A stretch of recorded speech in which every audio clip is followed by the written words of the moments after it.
Pada hari ini kita akan mendiskusikan mengenai konsep dan instrumen untuk mengukur aliran atau yang kita sebut dengan flow meter.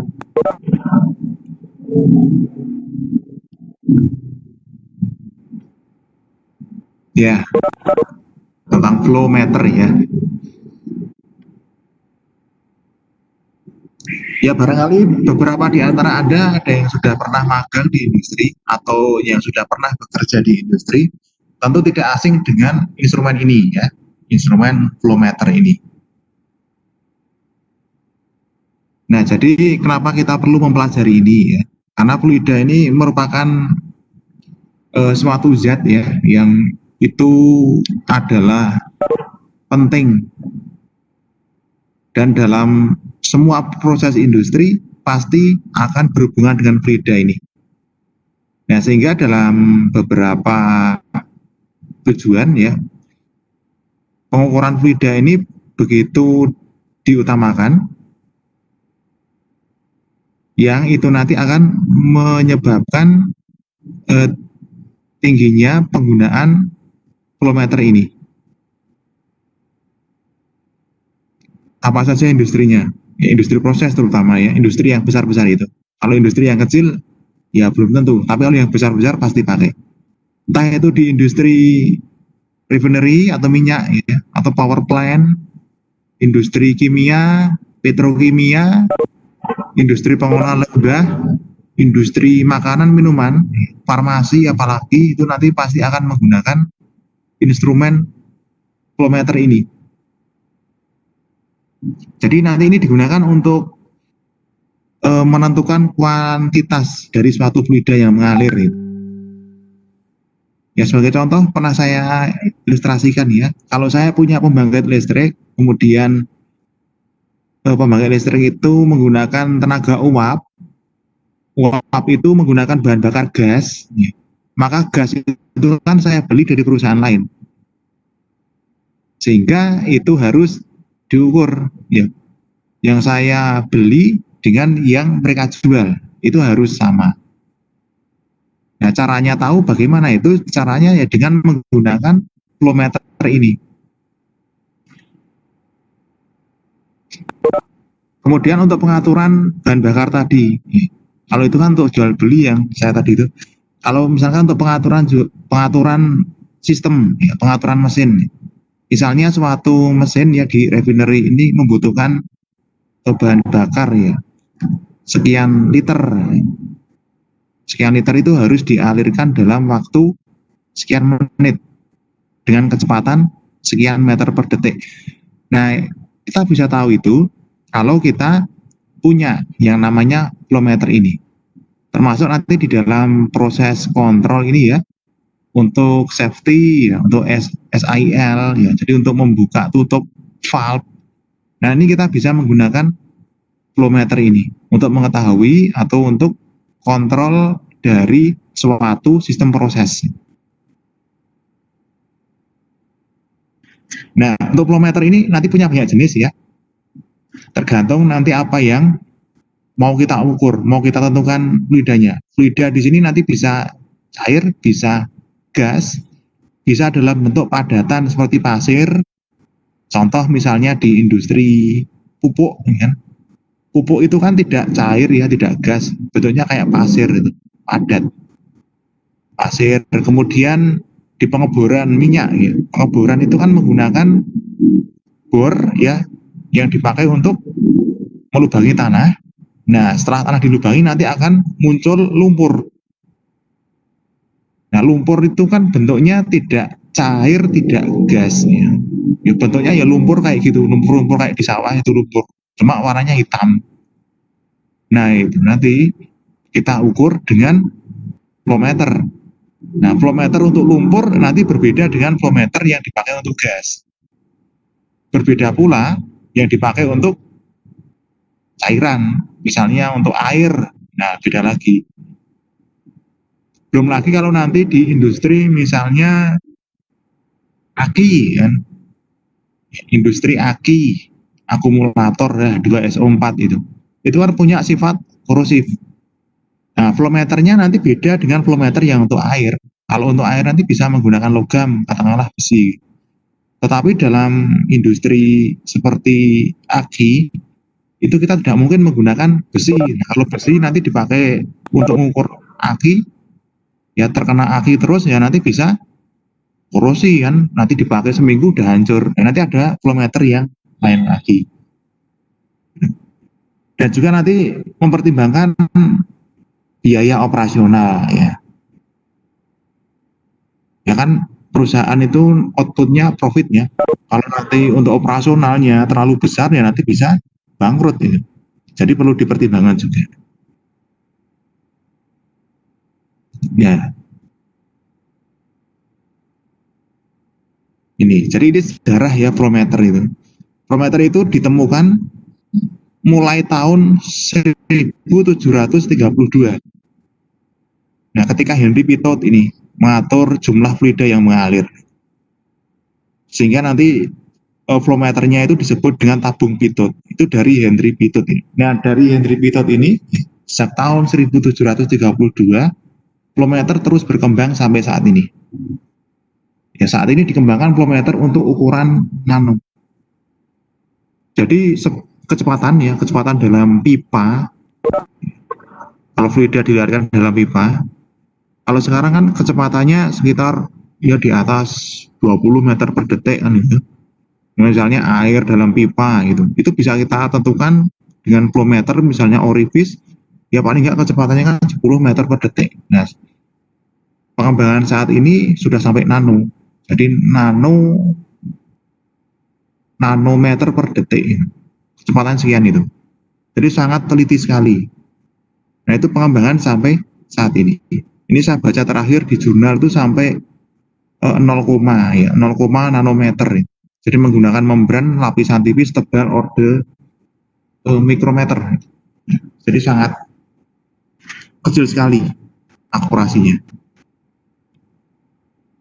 Nah, sebelum masuk ke instrumen ya, kita belajar dulu beberapa definisi dan konsep. Nah, di sini ada kecepatan ya. Kecepatan di sini bukan kecepatan Anda naik motor ya, ini kecepatan fluida. Nah, fluida dalam hal ini ya, ketika dipakai di dalam industri proses, fluida nanti akan dialirkan pada pipa tertutup. Jadi tidak pipa terbuka, tetapi pipa yang tertutup. Kemudian nanti kecepatan itu ada 3, ada laminar, ada turbulen, ada transisi. Laminar itu kecepatannya rendah, jadi landai. Jadi kalau Anda bayangkan ya, sungai, ketika musim kemarau itu kecepatannya laminar. Tapi ketika musim hujan, terjadi luapan banjir yang banyak gulakan itu adalah turbulen. Nah, bayangannya seperti itu. Nah, kalau tidak laminar, tidak turbulen, berarti di tengah-tengahnya itu adalah transisi. Nah, nanti kita bisa menentukan apakah suatu fluida itu laminar, turbulen, atau transisi, itu menggunakan bilangan Reynolds. Ini ya, ini turbulen ini. Kalau ini laminar, dia landai di sini. Landai, seperti sungai musim kemarau. Turbulen ini penuh gulakan, jadi seperti sungai pada musim penghujan, itu adalah turbulen seperti itu. Nah, ini sama kayak kalau Anda naik pesawat itu. Jadi udara kan juga fluida kan. Jadi kalau udaranya turbulen gini, ada pesawat lewat, ya rasanya seperti diguncang-guncang gitu ya, karena udaranya penuh gulakan ya, sama itu. Ya, ini velocity ya, viscosity ya, atau kekentalan. Viscosity atau dalam bahasa Indonesia disebut dengan kekentalan. Misalnya pada oli, Anda bisa melihat oli itu punya viskositasnya sekian SAE, itu viskositas. Satuannya untuk industri bisa SAE, yaitu untuk oli itu SAE, itu satuan dari viskositas. Sebenarnya ini adalah kekentalan, tetapi definisi ilmiahnya merupakan ya gerakan ya atau flow. Jadi ketika fluida itu Anda tekan, kemudian tangan Anda, masa gini, jadi fluida Anda tekan dengan tangan, kemudian tangan Anda gerakkan ke depan. Nah, itu kan Anda menekan, kemudian juga menggerakkan ke depan. Nah, semakin sulit Anda menggerakkan ke depan, itu berarti viskositasnya semakin tinggi. Kayak gitu. Jadi parameter kekentalan seperti itu. Suatu benda itu semakin kental kalau Anda tekan dengan tangan atau dengan objek apapun, kemudian tangan Anda itu Anda gerakkan ke depan. Nah, semakin sulit Anda menggerakkan tangan ke depan, berarti viskositasnya semakin besar. Gitu. Nah, ini beberapa satuan ya dari viskositas. Ada kaki second, pound second per kaki kuadrat, per feet kuadrat. Centipoise, ya, poise, dan sebagainya. Ini adalah satuan-satuan yang digunakan untuk menentukan viskositas. Jadi nanti ada yang dinamik, ada yang kinematik.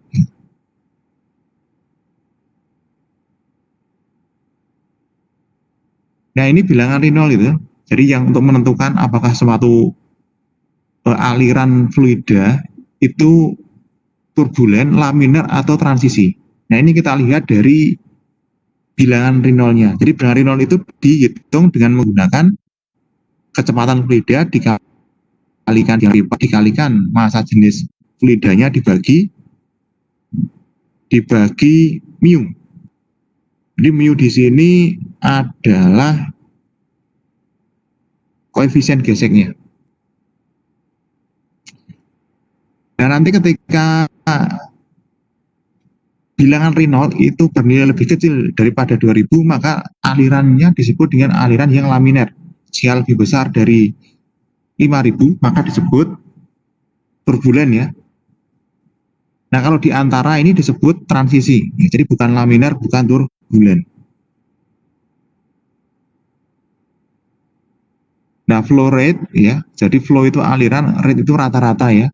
Rata-rata aliran. Ini merupakan volume fluida yang melewati titik pengukuran. Ya, ini kita namakan dengan flow rate. Nah, ini nanti bisa kita nyatakan dengan beberapa besaran maupun satuan. Jadi ini galon per menit ya, galon water dan sebagainya. Gitu. Jadi 1 galon water itu sekitar ya 0,1337 feet kubik. Nah itu. Ya jadi jangan dibayangkan seperti galon-galon itu ya, air mineral itu bukan. Ini ada ukurannya sendiri untuk galon.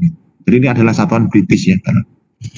Kemudian untuk total flow, ini merupakan volume fluida ya, yang mengalir selama periode dan waktu, yang nantinya diukur dalam galon meter kubik, liter maupun yang lain. Ini adalah total flow. Jadi keseluruhan ya, semuanya volume total yang mengalir ya, itu total flow. Gitu ya, itu beberapa pengertiannya. Kemudian untuk konsep pengukuran aliran atau flow measurement, nanti perlu ada yang beberapa Anda ketahui. Yang pertama mengenai persamaan kontinuitas.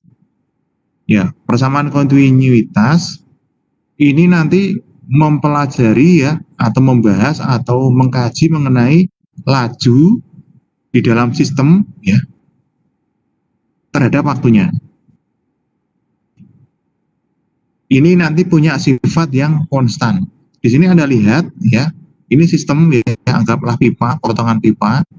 Di sini nanti punya flow rate, punya area, punya viskositas.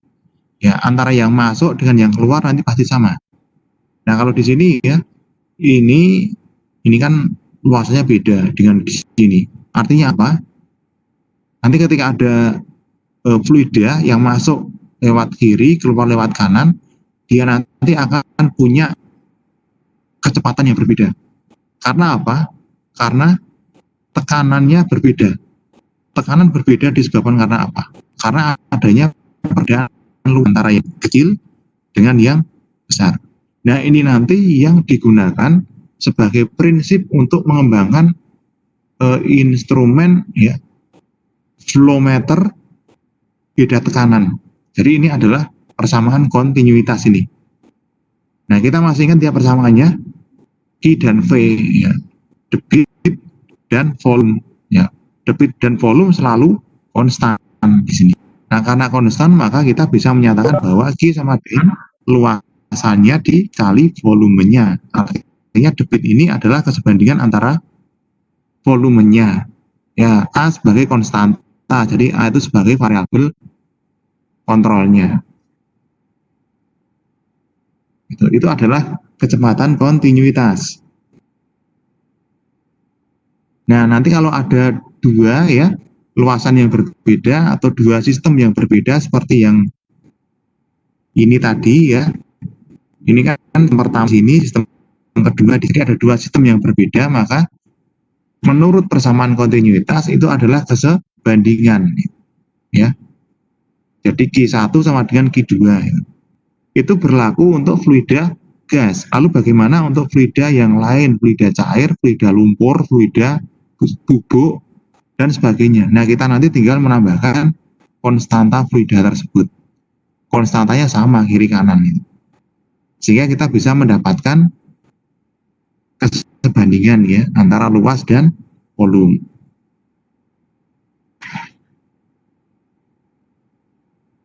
Nah, persamaan Bernoulli pada dasarnya adalah laju, ya, tekanan, kecepatan yang dipengaruhi oleh ketinggian. Kalau tingginya sama, nanti ruas kiri dan ruas kanan sama. Ya, di sini ada perbedaan tinggi menyebabkan adanya perbedaan energi kinetik sehingga akan ada beda tekanan di dalam sistem itu yang menyebabkan adanya beda kecepatan. Nah, beda flow lagi kan ya. Ini adalah persamaan Bernoulli. Nah, itu nanti digunakan misalnya pada instrumen tabung pitot. Nah, itu menggunakan Bernoulli ini. Ini formulasinya. Saya yakin Anda sudah familiar ya dengan formulasi ini, rumus untuk Bernoulli. Nah, ini semua berlaku untuk persamaan-persamaan yang laminer.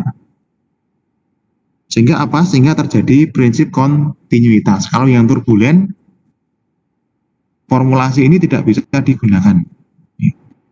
Karena penuh dengan golakan. Kontinuitas tidak berlaku di dalam sistem yang turbulen. Ya, begitu. Nah, ini ya, sudah saya tulis di sini, ya untuk Bernoulli ini tekanan, kecepatan, elevasi. Nah, elevasi itu adalah kemiringan gitu. Nah, ini sehingga secara umum seperti ini. Nah, ini. Nah, karena ada elevasi, ada ketinggian, ya, ada tekanan, sehingga nanti tekanan di A akan beda dengan di B. Tekanan di satu beda dengan tekanan kedua, beda lagi dengan tekanan ketiga, dan seterusnya. Nah, itu nanti yang dipakai untuk dasar flow meter.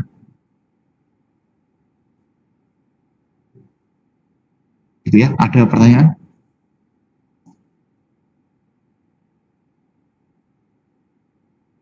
Ada ya? Oke, terima kasih. Nah, kerugian aliran.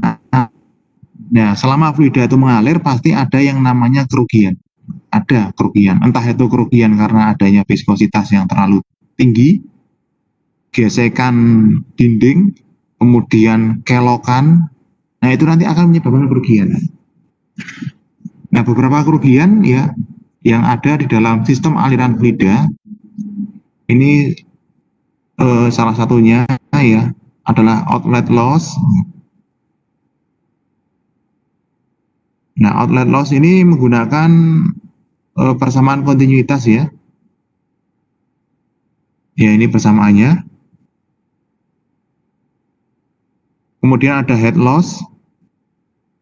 Ini nanti terjadi karena adanya gesekan. Ya, jadi beda ya antara outlet loss dan head loss.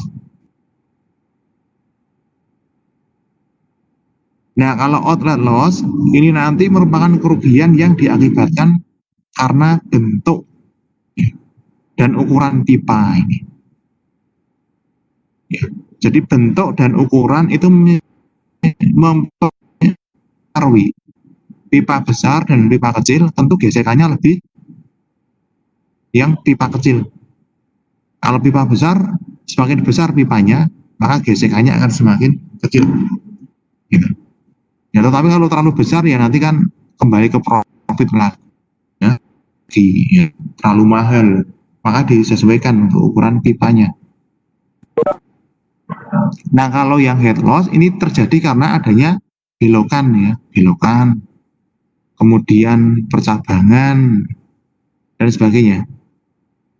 Jadi semakin tajam belokan, maka head loss nanti akan semakin besar.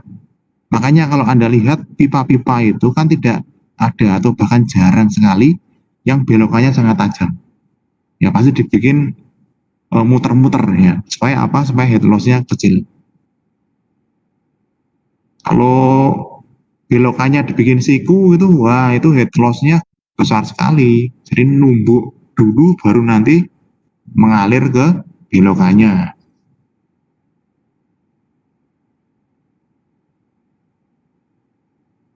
Gitu.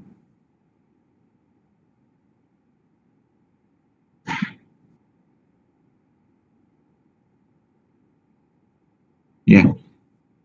Jadi head loss nanti terjadi dua ya, ada dua. Ada friction loss dan fitting loss. Nah, friction itu kan artinya gesekan. Jadi ini nanti terjadi akibat adanya gesekan dengan fluida.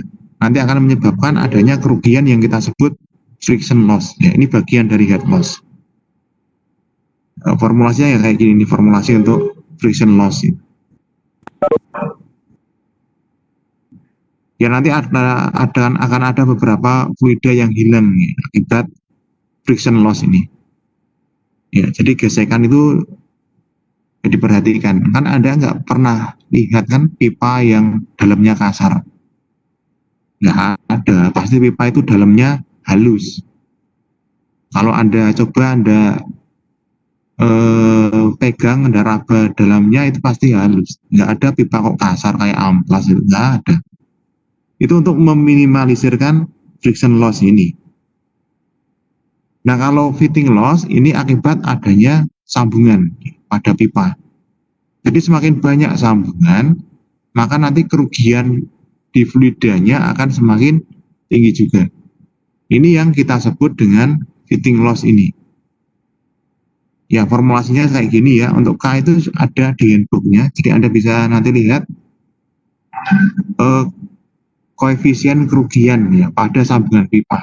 Anda ketikkan di Google, itu nanti akan ketemu nilai K ini, koefisien kerugian pada fitting loss ini ya. Itu beberapa kerugian yang kemungkinan bisa terjadi di dalam flow measurement atau dalam aktivitas industri kontrol proses yang menggunakan aliran dalam pipa tertutup. Meskipun nanti dalam pipa terbuka juga bisa. Pipa terbuka ada, Bang? Ada, nanti kita bahas. Tetapi lebih banyak di pipa tertutup.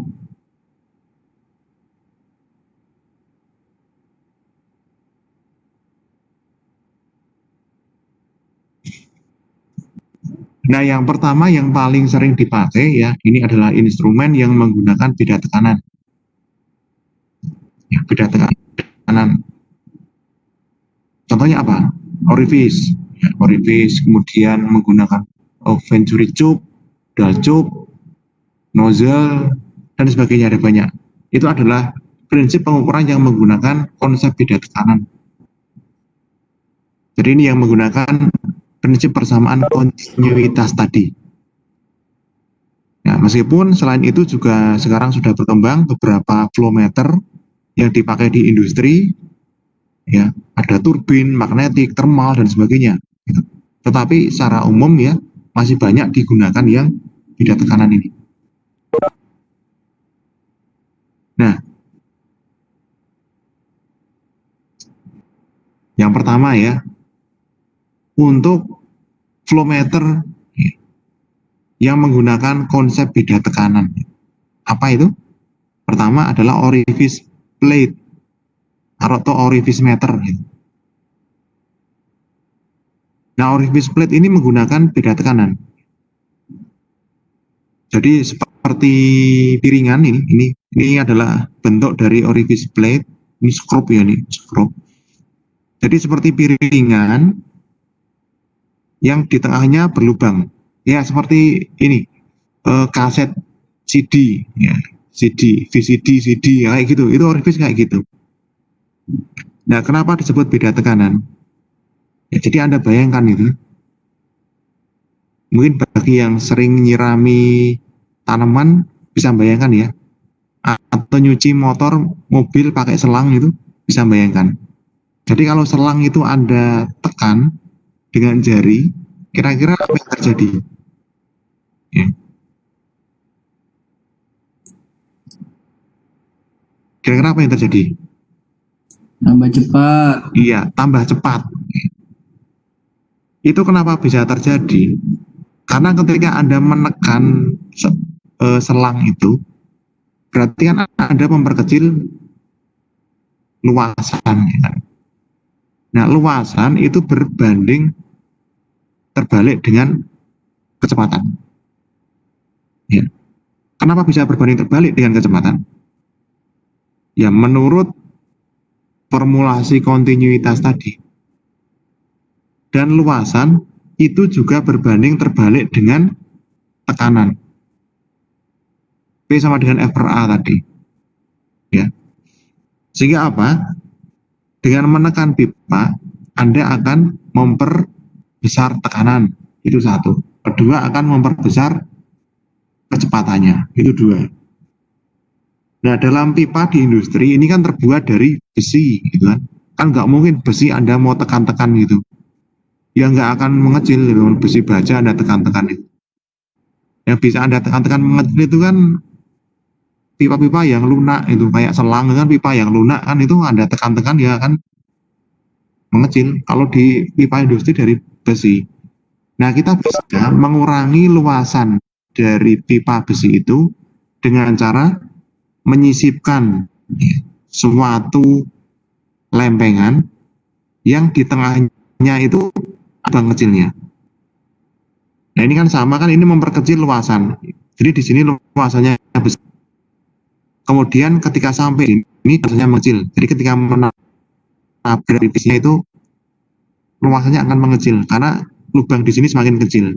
Jadi ini seperti kalau Anda pencet, ya, kalau selang itu Anda pencet ini di sini, Anda kasih orifice itu seperti Anda pencet, ya. Karena di sini akan mengecil namanya. Efeknya apa? Efeknya di sini di PL, ya, ini akan semakin cepat. Ya. Nah, nanti di sini disebut upstream yang begini, di sebelah kan disebut upstream, ini standar kecepatannya.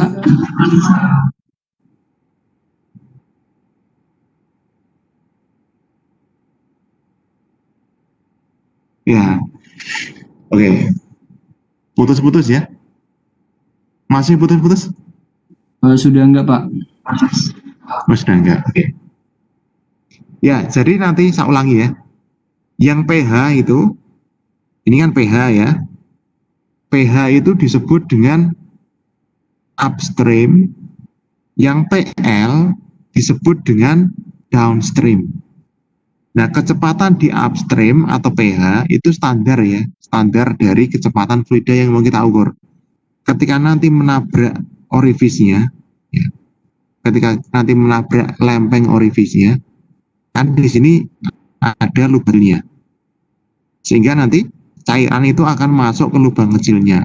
Efeknya apa? Efeknya kecepatan di downstream akan meningkat. Tekanan di downstream akan meningkat juga. Nah, karena tekanan di downstream meningkat, nanti menyebabkan adanya perbedaan tekanan antara upstream dan downstream ini. Perbedaan tekanan itu nanti yang kita ukur. Ya, kemudian kita masukkan ke dalam rumus. Ini ada rumus untuk menentukan I atau debit dari fluida yang diukur dengan menggunakan orifice plate itu. Begitu. Prinsipnya begitu. Nah, ini ada ilustrasinya ya. Jadi yang biru ini adalah fluida. Jadi ketika dia mengenai orifice, dia kan akan masuk ke lubang orifice-nya itu. Sehingga nanti yang keluar di sini itu akan lebih tekanannya akan lebih tinggi daripada yang di sini.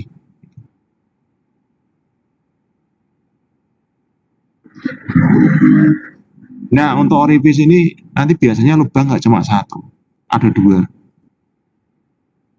Lubang utama dan lubang kecil. Bisa di bawah, bisa di atas.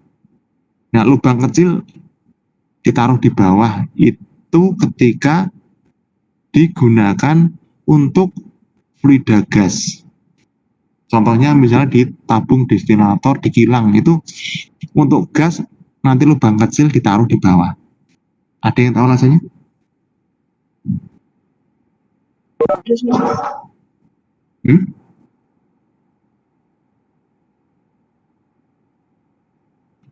Alasannya karena pada gas itu kan ada kemungkinan gas akan menyublim. Ya, ketika suhu tertentu ada kemungkinan gas itu menyublim. Nah, menyublim. Jadi dari gas menjadi cair. Nah, cair itu kan berat jenisnya lebih besar daripada gas, ya kan? Karena berat jenisnya lebih besar dari gas, maka ketika mencair, cairan itu berada di bawah di sini. Gasnya di atas. Nah, gasnya nanti akan keluar lewat lubang utama. Nah, yang cair-cair itu yang di bawah ini. Kalau tidak diberi lubang di bawah, ya nanti yang cair nggak akan bisa lewat ke downstream. Sehingga diberi lubang di bawah di sini. Kalau lubang yang atas, fungsinya untuk apa? Itu dipakai ketika mengukur fluida cair. Jadi fluida cair itu ada kemungkinan dia itu menguap. Nah, uap itu berat jenisnya lebih kecil daripada cairan itu sendiri. Sehingga uap akan selalu berada di atas. Nah, sehingga nanti lubang utama itu dipakai untuk masuk keluar cairan, kemudian lubang kecil di atas itu nanti dipakai untuk keluaran dari gas akibat cairan yang kita ukur itu menguap untuk suhu-suhu tertentu. Nah, seperti itu. Itu adalah metode untuk pemasangan orifice-nya. Jadi kalau Anda lihat orifice ada lubangnya dua, itu jangan heran, itu apa kok lubangnya dua? Tujuannya itu. Nah, ini ya beberapa jenis orifice. Jadi orifice itu lubangnya beda-beda ya. Selain jumlah lubangnya tadi, juga bentuk lubangnya beda-beda. Lubangnya simetris di tengah, kecil, simetris di tengah, besar, atau malah agak cenderung ke bawah. Nah, nanti ada yang disebut konsentrik, ya, eksentrik, dan segmental orifice. Itu nanti menyatakan bentuk-bentuk lubang orifice tersebut. Jadi jangan kaget ini orifice kok ada konsentrik, eksentrik, segmental itu apa sih? Itu menyatakan lubang-lubangnya.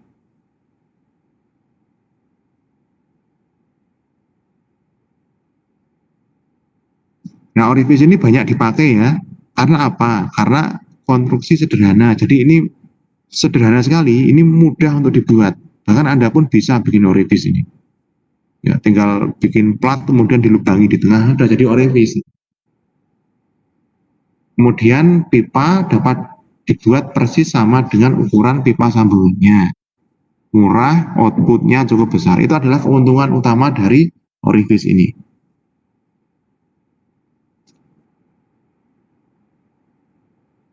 Nah, nanti kerugiannya apa kalau terjadi aliran padatan?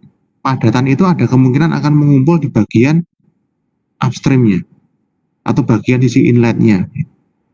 jangkauannya rendah, dan ada kemungkinan itu terjadi turbulensi cairan di dalamnya atau turbulensi gas di dalamnya. Ya karena apa? Karena dari bentuknya kan tiba-tiba kan disumbat ini. Jadi fluida akan nabrak sumbatannya itu, sehingga akan terjadi turbulen. Kemungkinan terjadi turbulen cukup besar dalam orifis ini. Dan ini nanti hanya bisa digunakan untuk pengukuran fluida yang tekanannya agak tinggi. Kalau rendah, sulit sekali kita gunakan orifis ini. Nah, kemudian Venturi Tube. Nah, Venturi Tube ini secara prinsip sama dengan orifis, tetapi berbeda di bentuk. Jadi orifis tadi kan punya kelemahan. Kelemahannya salah satunya adalah bisa timbul kemungkinan terjadi turbulensi. Untuk meminimalisir turbulensi itu, maka di sini ya lubangnya itu dibentuk yang agak streamline di sini. Jadi tidak langsung frontal ya, disumbat frontal itu enggak. Jadi dibikin streamline di sini. Nah, sehingga fluida ini tidak langsung nabrak pembatas di orifisnya, tetapi mengalir streamline di sini. Jadi tidak terjadi golakan di dalamnya, sehingga turbulensi bisa kita minimalkan. Secara prinsip sama, secara formulasi juga sama. Ini nanti ada beda tanah dan stem. Di sini hanya beda bagaimana cara menyumbatnya. Itu saja. Karena di sini adalah perbaikan dari orifis ya. Rumusnya sama ini. Ini adalah contoh dari orifis dari Venturi. Bentuknya kayak ini. Contohnya nanti di industri ada ini.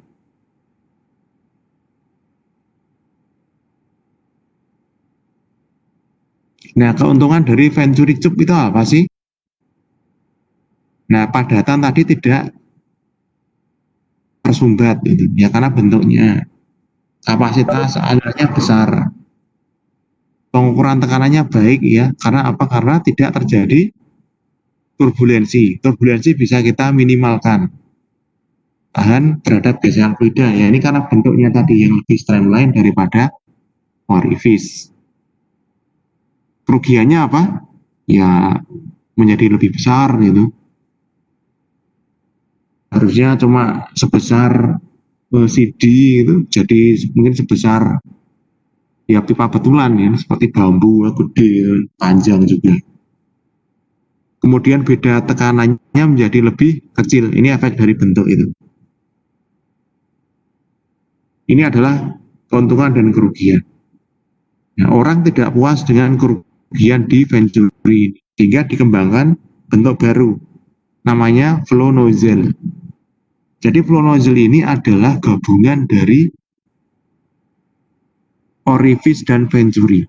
Jadi konsepnya ini menggabungkan Venturi tube dan orifis plate.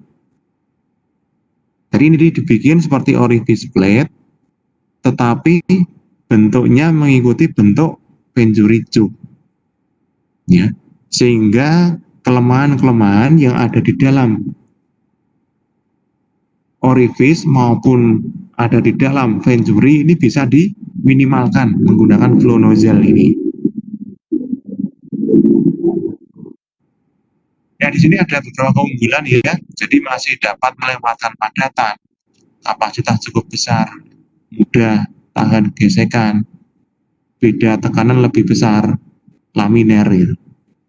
Ya, kalau di Venturi tadi kan laminer tapi beda tekanannya kecil ya, sehingga untuk tekanan yang rendah ini sulit untuk diukur. Nah, kalau yang ini mudah sekali diukur ya. Meskipun tekanannya cukup laminer. Itu adalah kelebihan dari flow nozzle ini.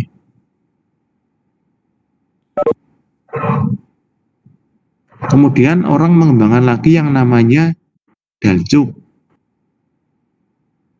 Ini juga merupakan gabungan ya antara orifis plate dan Venturi tube. Itu Dalcube ini.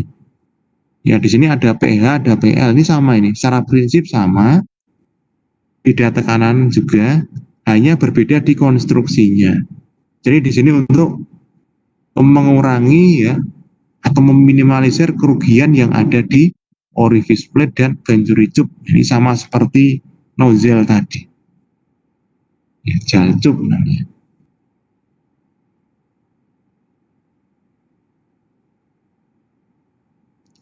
Nah, kemudian elbow. Nah, elbow ini sudah bukan prinsip beda tekanan lagi.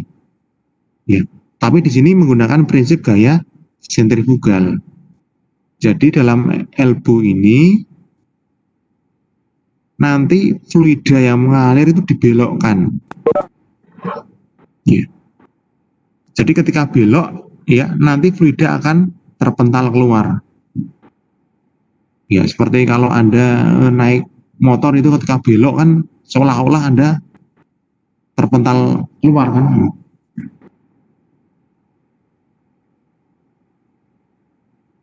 Nah, terpental keluar itu namanya gaya sentrifugal. Ya, jadi fluida dibelokkan, nanti fluida akan terpental keluar dengan gaya sentrifugal sekian ini. Kalau kita tahu ya berapa jari-jarinya, berapa masanya, kemudian berapa gaya yang dihasilkan dari belokan itu, maka kita bisa mengetahui berapa kecepatan dari fluidanya. Ini adalah prinsip di dalam elbow. Ini contoh dari elbow kayak gini ya. Jadi pasti berupa belokan. Nah, nanti ketika lewat sana, dia terpental ke sana, nanti sensor yang bisa mengukur ini. Gitu, ini adalah elbow ya.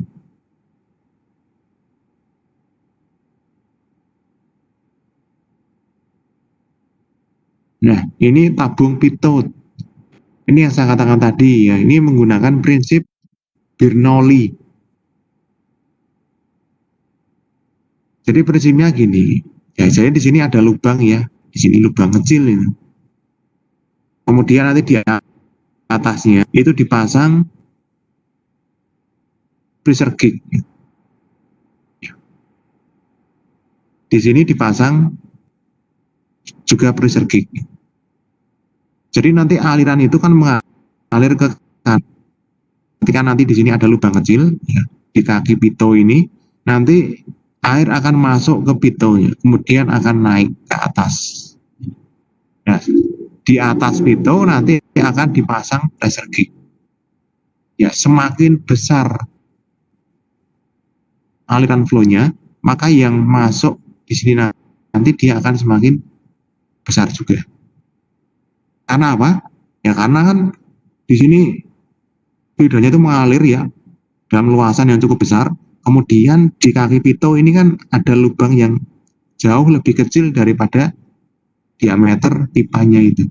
Jadi ketika air nanti mengalir masuk ke lubang di sini, dia akan naik ke atas. Nah, di sini atasnya nanti akan dipasang pressure gauge. Nah, seperti ini prinsipnya.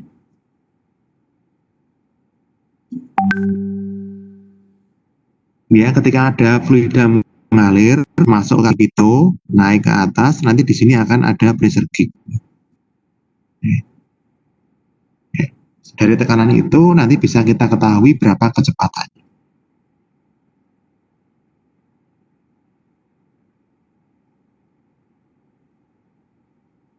Oke, kemudian turbin.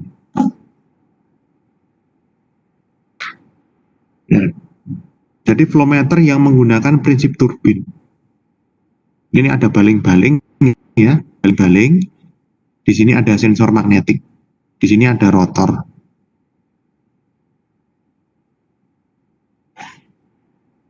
Dan nanti ketika ada fluida ya yang mengalir dalam pipa ini, fluida itu nanti akan memutar rotor itu, menggerakkan baling-baling. Semakin kencang fluidanya, kecepatan fluidanya, maka baling-baling di sini akan bergerak semakin cepat pula. Nah, gerakan baling-baling dia akan menghidupi sensor magnetik ini, sehingga akan timbul GGL. Nah, semakin besar putaran baling-balingnya, maka induksi magnetiknya juga akan semakin besar. Nah, induksi magnetik itu nanti yang diterjemahkan ke dalam pulsa-pulsa listrik, ya, yang nanti itu diolah dengan menggunakan instrumen elektronik menjadi display angka. Oh, ini kecepatannya sekian. Ini adalah turbin. Ya, ada pertanyaan? Belum, Pak. Oke.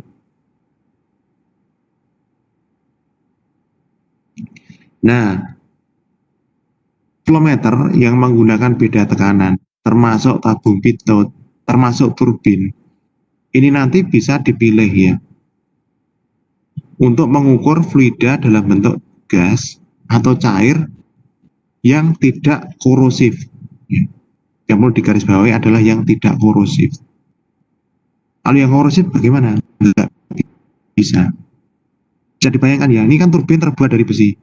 Kalau nanti di perusahaan aki gitu, yang mengalir dalam pipa itu kan aki. Kalau dalamnya dikasih baling-baling, ini apa yang terjadi? Baling-baling dari besi. Ya nanti belum ada seminggu, iya, belum ada seminggu baling-balingnya sudah rontok nanti. Termasuk pipanya itu juga pipa yang bukan dari logam. Nah, nanti kalau di industri aki tiap hari dilewati aki, ya, akinya aki sur itu, konsentrasi tinggi, ya udah seminggu sudah rontok nih. Sehingga untuk fluida yang korosif nanti bisa menggunakan kilometer yang lain. Jadi tidak bisa menggunakan turbin, tidak bisa. Dengan menggunakan pitot tidak bisa. Dengan menggunakan orifice, venturi, dalcuk, nozzle itu juga nggak bisa. Harus dengan menggunakan yang lainnya. Nah, ini prinsip kerja dari kilometer turbin tadi yang saya katakan tadi. Nah, untuk fluida yang korosif ya dan konduktif ini, nanti bisa menggunakan magnetic flowmetry.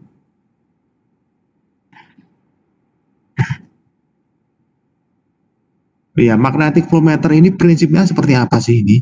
Jadi ada dua magnet coil di atas dan bawah.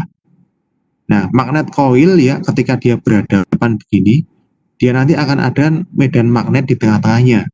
Kan begitu ya. Nah, ketika nanti ada fluida yang konduktif melewati medan magnet di sini, ya dia kan nanti akan mengganggu medan magnet tersebut. Nah, gangguan ini nanti yang diolah sebagai sinyal. Semakin besar gangguannya, maka sinyal gangguan yang didapatkan juga semakin besar. Nah, besar kecilnya sinyal itu yang nanti diolah oleh sistem komputer itu ya menjadi display. Oh, ini kecepatannya sekian. Nah, ini cocok nih dipakai untuk fluida yang korosif. Fluida korosif yang konduktif tentunya. Ini cocok menggunakan magnetic flowmeter ini. Ya, tapi harganya ya mahal nih.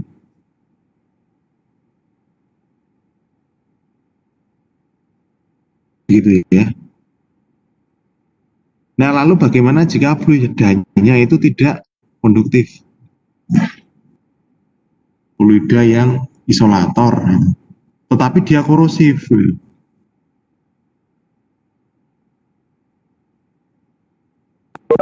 Contohnya apa misalnya?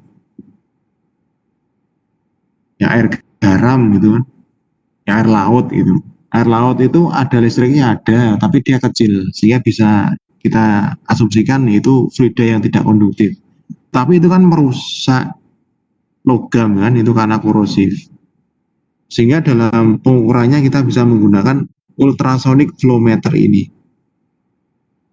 Jadi di sini tanpa adanya logam ya, yang dipakai untuk mengukur di dalamnya, tidak ada beda tekanan di sini. Jadi kita di sini menggunakan frekuensi ultrasonik ya, frekuensi suara.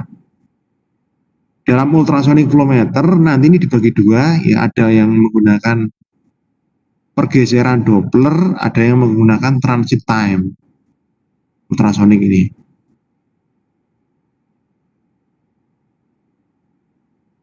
Ya, yang menggunakan Doppler yang seperti apa sih? Yang ini. Jadi ketika nanti gelombang ultrasonik itu kita tembakkan ke dalam pipa, ya, yang punya aliran fluida, maka alirannya itu nanti akan mengganggu dari frekuensi yang kita pancarkan itu. Nah, ini dipancarkan di receiver, di transmitter, kemudian ditangkap oleh receiver. Nah, jadi ketika dipancarkan transmitter, kemudian diganggu oleh aliran fluidanya, nah sinyal yang sudah terganggu itu nanti ditangkap oleh receiver. Ya itu. Nah, perbedaan sinyal itu nanti yang digunakan sebagai dasar perhitungan kecepatan fluida tersebut. Nah, itu adalah ultrasonik yang menggunakan prinsip Doppler shift atau pergeseran Doppler. Ini ada rumusnya ini. C, velocity of sound in the fluid, kecepatan fluida di dalam, kecepatan suara dalam fluida. Ya, tergantung fluidanya itu. Ya nanti dari database-nya sendiri. FR, FT. FR itu frekuensi yang diterima, FT frekuensi yang ditransmisikan, ya. Dikalikan nilai ini, dibagi nilai ini dua kali frekuensi transmisi kosinus theta. Theta itu sudut yang terbentuk antara aliran fluida dengan sinyal yang kita tembakkan ke dalam pipa itu. Kemudian transit time ultrasonik ini apa bedanya dengan yang pergeseran Doppler tadi? Ya, dari namanya ada ketahuan ya, transit time, jadi waktu transitnya. Jadi beda waktu ya antara suara yang ditembakkan oleh transmitter dengan sinyal suara yang ditangkap oleh receiver. Nah, selama dalam proses ya dalam pipa itu, suara-suara itu akan mendapat gangguan dari aliran fluidanya. Yang nanti itu terganggu, kemudian gangguan itu menyebabkan adanya beda waktu di dalam ultrasonik ini. Dan nanti dia mengikuti rumus ini, ada TF, TB ini, L per C plus V cos theta, C min V cos theta di sini.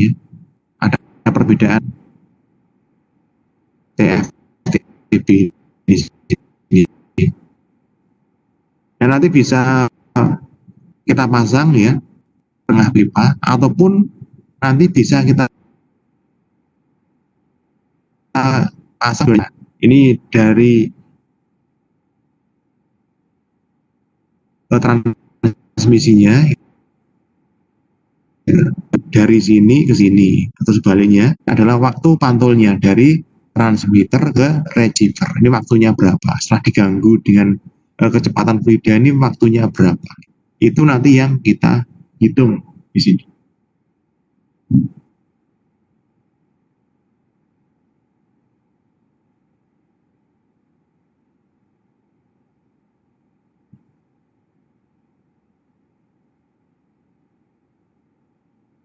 Ya,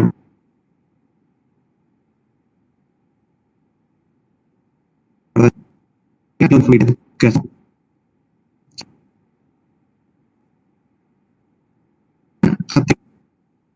yang selalu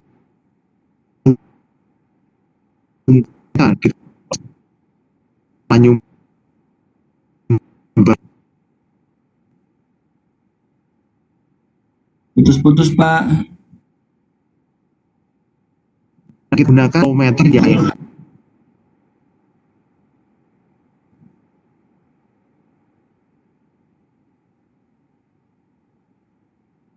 Masih putus-putus.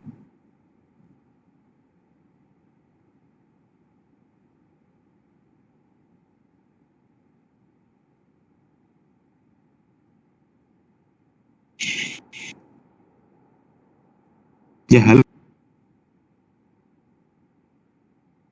Masih, Pak. Masih, Pak. Mas putus. Biar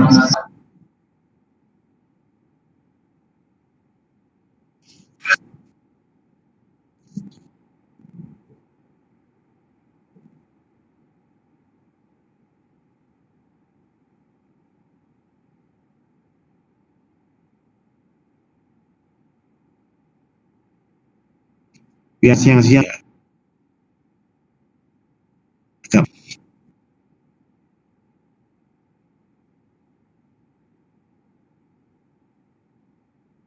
tanyakan silakan.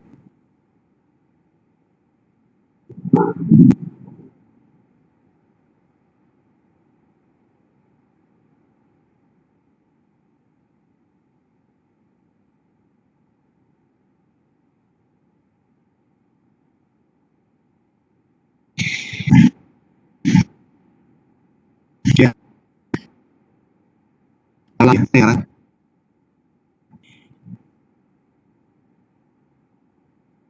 Jalan.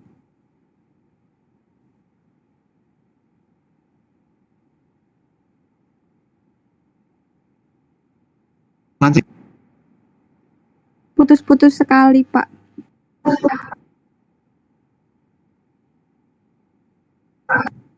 Oke.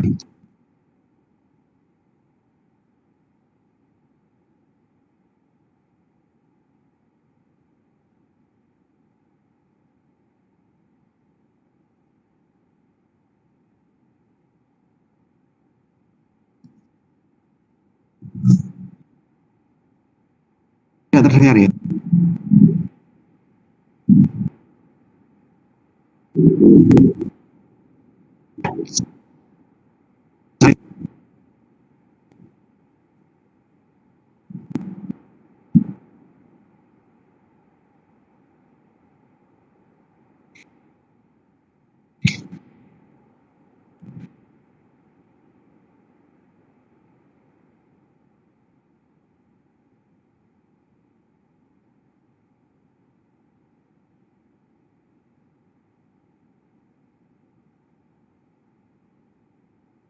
Ya,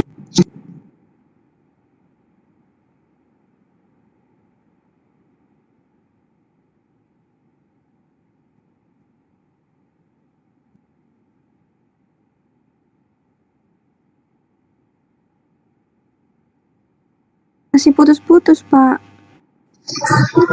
Mungkin karena share video Pak, jadi putus-putus.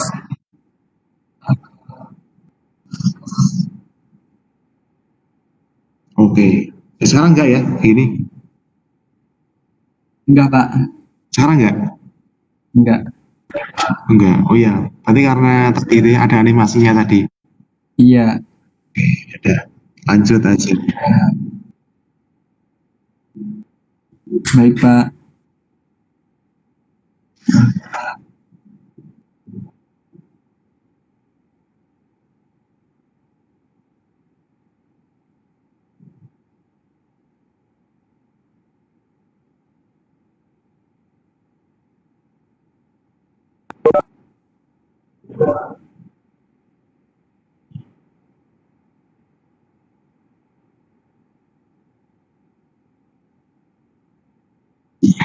Oke, jadi untuk video tadi, ini adalah piston flow meter ya.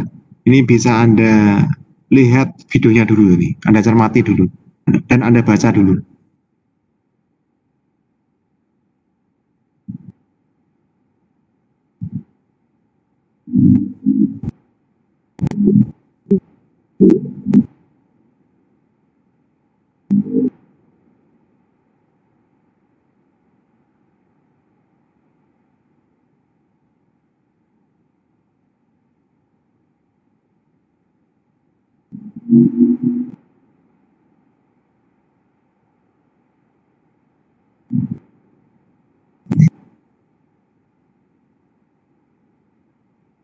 Tadi itu adalah piston flow meter ya. Ya, ini saya alihkan nih, biar nggak putus-putus suara saya. Slide-nya saya alihkan ini. Nah, jadi tadi itu digunakan untuk menentukan laju alir dari fluida yang kental. Sebagai contoh, misalnya lumpur. Gitu. Jadi dalam pengeboran minyak ya, itu kan tanah dibor, kemudian keluar lumpur. Nah, lumpur itu nggak mungkin kita ukur dengan menggunakan orifice plate, nanti malah menyumbat. Tidak mungkin kita gunakan venturi tube, nanti malah menyumbat. Nah, alat yang tepat digunakan di dalam pengukuran aliran untuk lumpur contohnya, itu adalah piston tadi itu. Selain piston, juga kita bisa menggunakan rotating disc flow meter. Ini sama seperti piston ya, prinsipnya. Di sini Anda lihat ya, kalau piston tadi kan mengangkat ya, mengangkat kiri kemudian taruh ke kanan, mengangkat kiri taruh ke kanan. Kalau ini sama ini. Kalau ini bentuknya itu piringan ya, jadi piringan seperti jungkat-jungkit gitu kan. Ya ini kan menjungkit miring ya, miring ke sini. Nah, nanti kalau ini udah penuh, nanti dia akan bergerak ke kanan, dia akan menjungkit ke kanan. Jadi jungkat-jungkit kiri kanan ya. Sama jungkat-jungkitnya dengan piston, tetapi kalau di sini jungkat-jungkitnya dengan menggunakan disk. Ini juga nanti bisa dipakai untuk mengukur fluida, contohnya kayak lumpur, itu bisa dipakai ini. Bisa di industri pengeboran. Nanti kita gunakan rotating disc atau piston ini.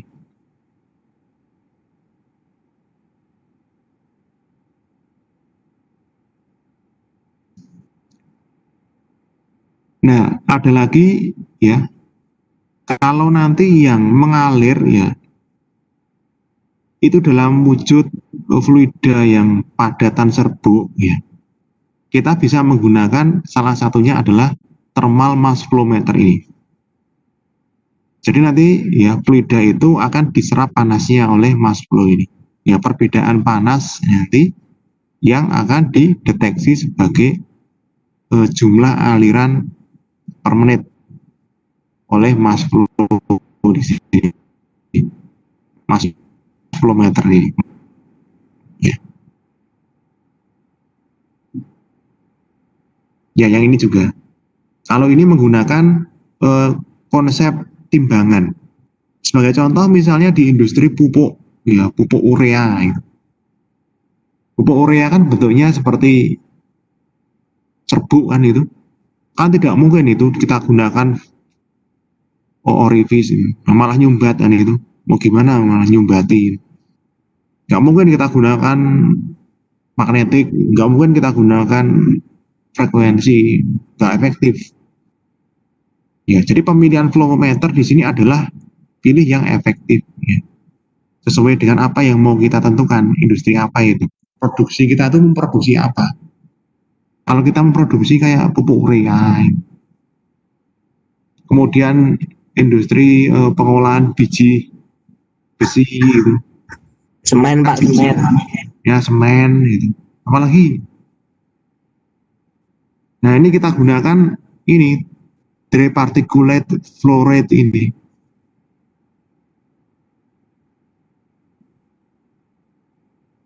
Ya, jadi di sini menggunakan ini ya, ada load cell ini. Load cell itu sensor ini, timbangan. Jadi kalau Anda punya timbangan, Anda bongkar isinya load cell. Load cell ya, ini dimasukkan ke sana, ini ada conveyor ya, lewat.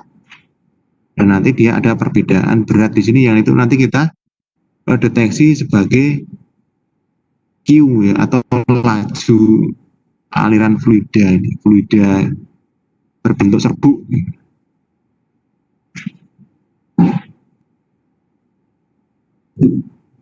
Ya tadi itu kayak ada pupuk, ada semen, ada garam, gitu. Garam dapur, ada micin, nah itu, ada micin. Gitu. Tahu micin ya? Ya, senang semua kan micin. Nah. Tahu Pak. Nah, iya itu. Nah, itu nggak mungkin kita laju aliran micin kok pakainya orifice itu. Nah nanti micinnya malah nyumbati kan. Ya micin ya makanya ya ini micin gitu ya, gula gitu, gula pasir ya, bukan gula Jawa gitu. Gula pasir Kemudian ya makanan minuman serbuk yang dikemas itu, ada susu serbuk, gitu kan. Ada ya makanan-makanan kemasan itu kan serbuk-serbuk itu. Nah, itu pakainya kayak gini. Jangan pakai jangan pakai ultrasonik, nggak efektif itu nanti. Pakainya kayak gini.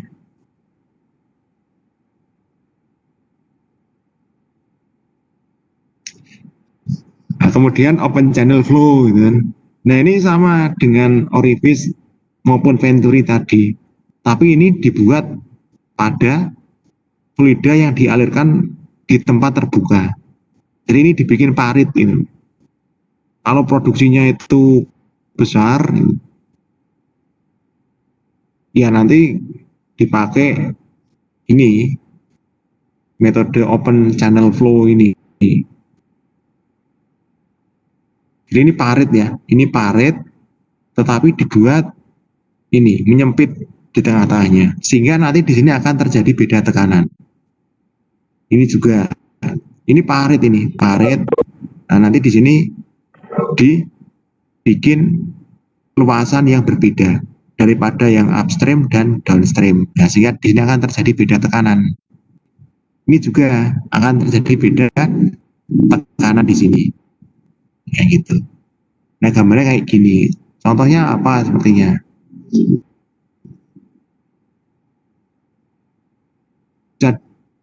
Jadi apa aja, misalnya industri air minum, pengolahan limbah gitu.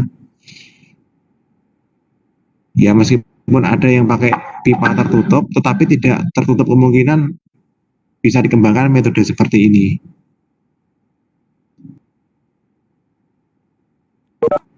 Nah, di sana di Fakultas Teknik gitu kan, itu ada prodi mikrohidro namanya. Ya. Kalau Anda main-main ke teknik sana, teknik kampus kita kan, itu ada namanya spesialisasi mikrohidro. Mikrohidro itu contohnya misalnya dipakai untuk pembangkit listrik tenaga air skala kecil, nah, itu mikrohidro. Energi terbarukan ya kan, mikrohidro. Nah, yang dipakai ya contohnya parit ya, parit. Ya pengolahan limbah. Ini limbah misalkan limbah berbahaya, kemudian diolah supaya menjadi air tawar yang aman untuk dikonsumsi. Nah, nanti kita bisa tahu berapa laju debitnya. Nah, kita bisa mendesain parit-parit itu menyerupai orifice atau venturi tadi. Ya. Jadi beda tekanan di stream nanti berbeda dengan downstream. Gitu. Dari sini yang beda tekanan itu nanti kita ukur berapa tekanannya. Ya. Tekanan di upstream pasti beda dengan downstream. Nah, itu beda tekanan di situ. Nanti kita hitung dengan rumus orifice atau venturi tadi. Akan ketemu berapa laju debitnya di sini. Atau dalam konstruksi itu ya, misalkan di kanal-kanal itu air itu untuk teknik sipil gitu.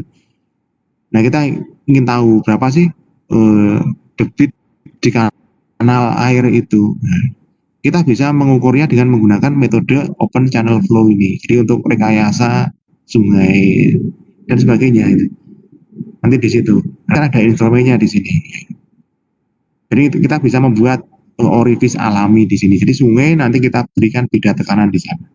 Itu yang kita sebut dengan open channel flow.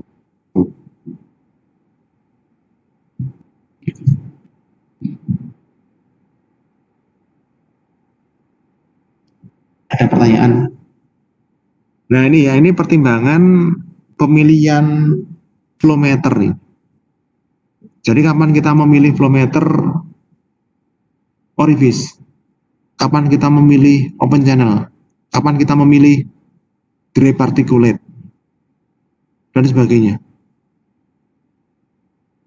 Nah, kalau kita memilih instrumen, ya, kita harus tahu karakteristik instrumennya, kemudian karakteristik mengenai apa yang ingin kita tentukan. Jadi karakteristik kita itu industri apa, kita itu mau produksi apa, yang kita ukur itu apa saja, bentuknya yang kita ukur itu seperti apa.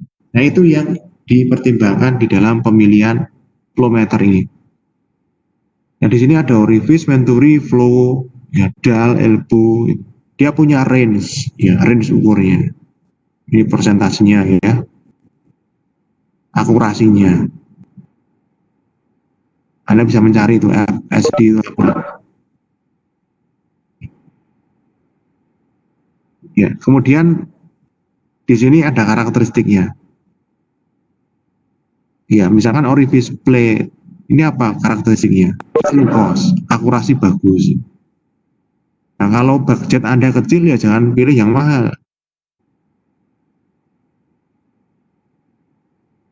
Ya maunya itu yang murah, bagus gitu kan. Nah, tapi kan ya susah cari kayak gitu. Pasti punya kelemahan kelebihan.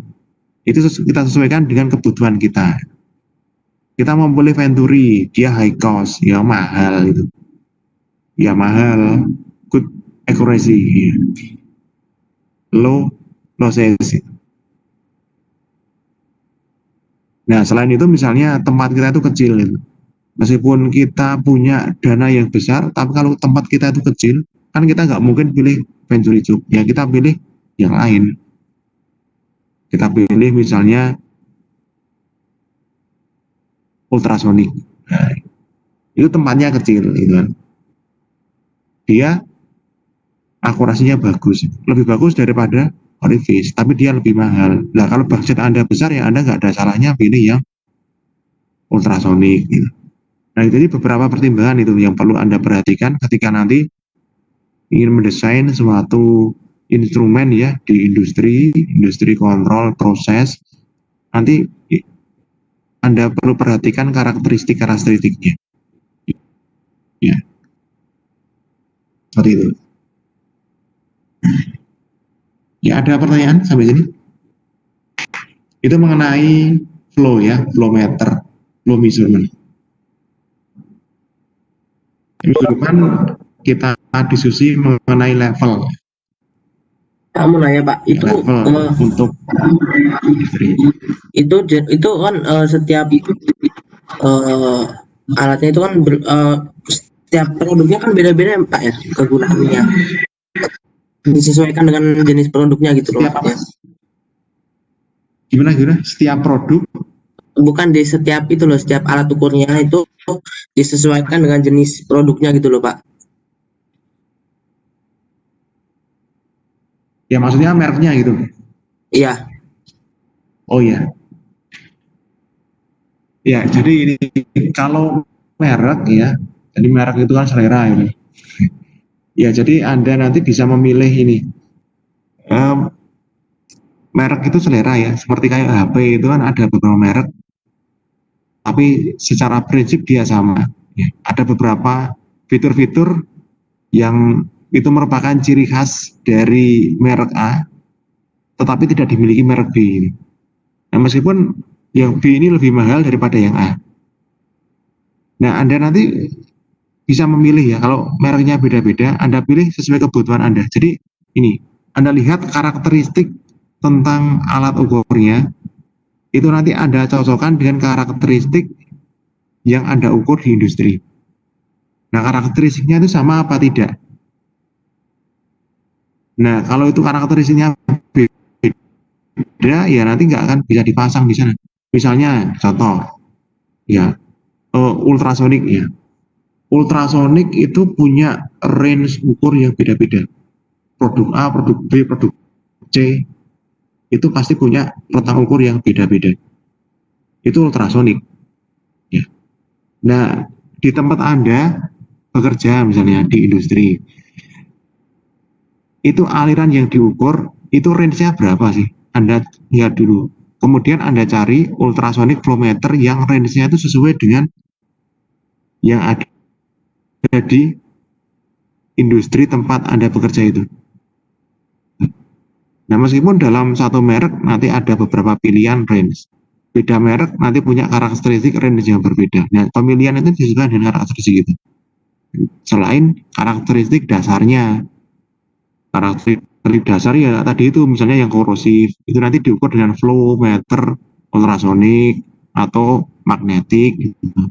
Yang tidak korosif, misalnya gas, nanti bisa dipakai orifice atau venturi dan seterusnya. Itu yang karakteristik dasar. Kalau karakteristik yang lebih lanjut, ya nanti sesuai dengan karakteristik produknya dan juga karakteristik dasar di industri tempat Anda bekerja itu. Pemilihannya dari situ.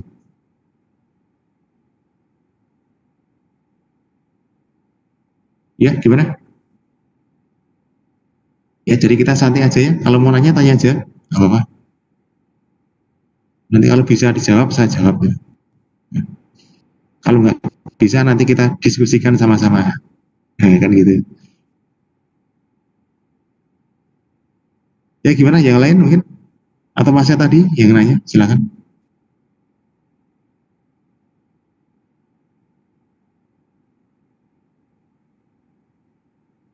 Belum ada? Pak. Iya, Belum Pak. belum ada. Oke, kalau belum ada, ini nanti saya upload di Elok ya. Silakan nanti dibaca-baca lagi.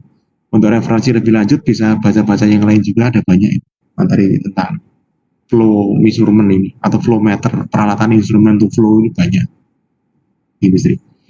Oke gitu ya. Oke, saya